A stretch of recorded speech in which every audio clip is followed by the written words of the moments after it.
So the writer of Satanic Verses, Salman, has just been stabbed.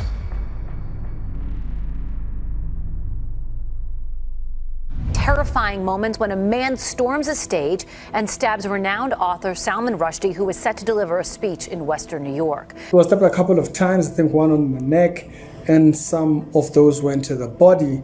And there's the whole subject about the suspect. We saw a picture of him. And for those people that might not know who Salman was, he's an author who wrote this book back in the 80s, and it was very heavily criticized, particularly within the Muslim community. And it's in reference to how the Islamic religion factors out in the Middle East and so forth. And this actually kind of ate at a lot of people by that period, to a point where the Ayatollah Khomeini actually had issues with this guy. His book was banned in multiple places, many different places. I don't know if he was Christian or anything, but I do know that he did write this particular one, and I think it was his third or fourth book. It was written kind of like in a fictional tone, but it makes a lot of references to the Islamic religion, to whom these people whom he's writing about are from. Now, in this story, I want to give an extended comment to the second video, which you're going to find in the comment section, which is on the second channel, which is about an influencer who stabbed her boyfriend. And she's going through her trial right now. She's going to... It's a reality show. We do daily Christian commentary videos. If it's the first time over here, do give this video a like. It does help it out in the algorithm. And I'm the Detective Alule, as you might know me. And on this particular channel, we'll deal with Christian thought. We call it the biblification of a Christian's mindset. It's kind of like the lane in which we talk or how we communicate about things that are happening within the world. And the second one, we speak about extended subjects without deviating from our Christian morals. So you can subscribe to their channel as well. It will be down in the comment section, or an extension video from this one where I talk about that story in its full state.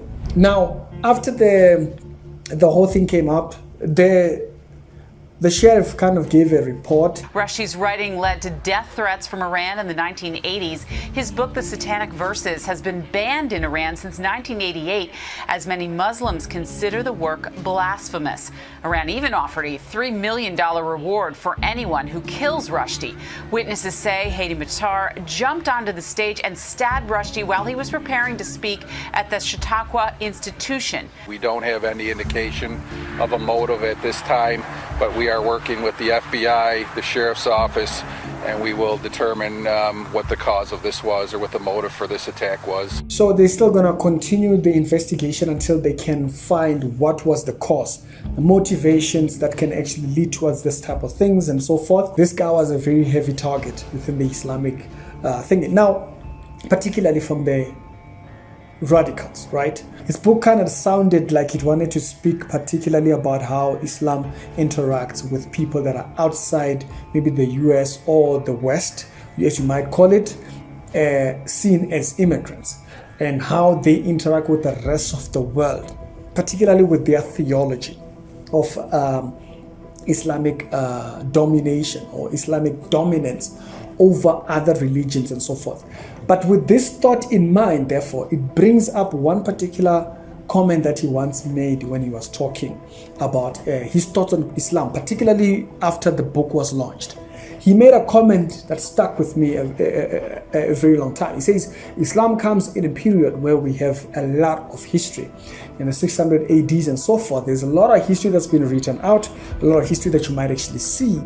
And so with that in mind, since there's a lot of history that's been given out, there's a lot of history that you're seeing published by that period, you expect the history to corroborate the story of what the teachings are.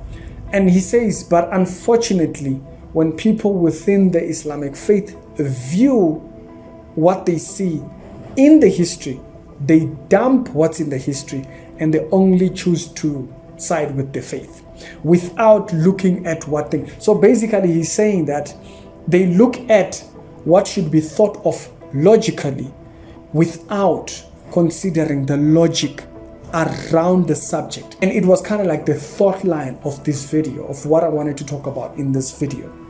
Let's say, why is that? Why is it that a lot of religions, particularly the ones that are very radical in how they want other people to view them, approach certain things without seemingly applying logic? There's a lot of people that almost knock out of logic when it comes to what they believe. We almost put it like in a household setting. But in other faiths, that relationship of father, it's not there. And so they are missing one of the essentials of determining relationship to God. And this has caused a lot of havoc in a lot of religions, in a lot of belief systems, because they don't have this perception of the Almighty or the all-knowing God being in relationship with mankind. And so it puts him outside of the framework which we are in. And as a result of that, therefore, it pushes this harsh judgment. I can tell you what they're going to find after the investigation is the radical beliefs. This guy is like what, 24, 25, 26 years old.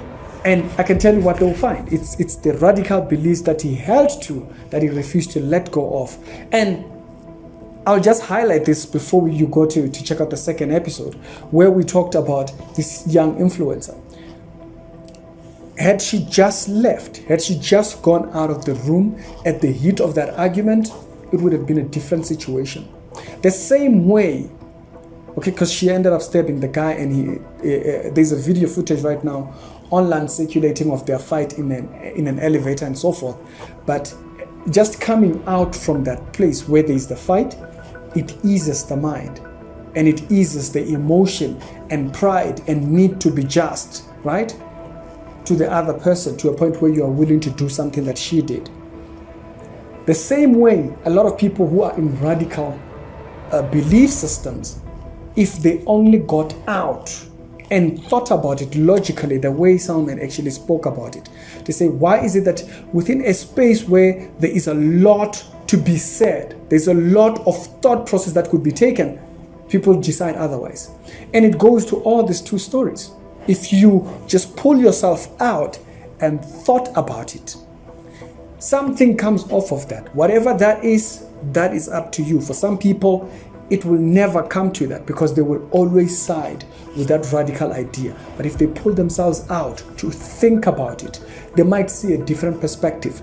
But because people don't give themselves time to even step away from it, to think about it, this is where they find themselves. That's my thought that I had when I was thinking about the stabbing of this man. We do hope that he does recover. The stabbing was not long ago, a couple of hours ago. And so we do hope that he does recover. He was there for a speech. This guy just rushed on the stage and he did whatever he did. And so yeah, tell me what you think. It's Ricky's Reality Show. Other episodes down today, they'll be down in the pin comments, and I'll see you over there.